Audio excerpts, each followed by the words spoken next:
Hello শিক্ষার্থী বন্ধুরা, আজকের পাঠে তোমাদের সকলকে স্বাগতম।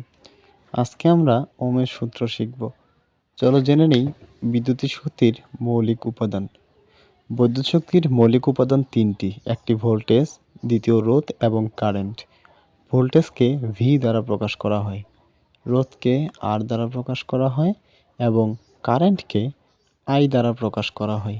এই তিনটি বিদ্যুৎ শক্তির মৌলিক উপাদান।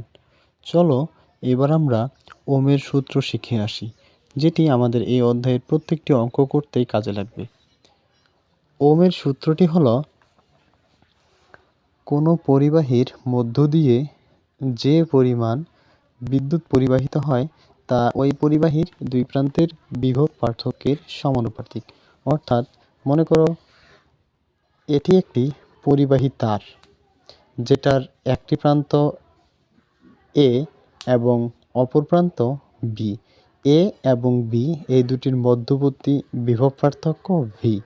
তাহলে ওহমের সমীকরণটি হয় বিভব পার্থক্য সমানুপাতিক তড়িৎ প্রবাহ, অর্থাৎ ভি সমানুপাতিক আই।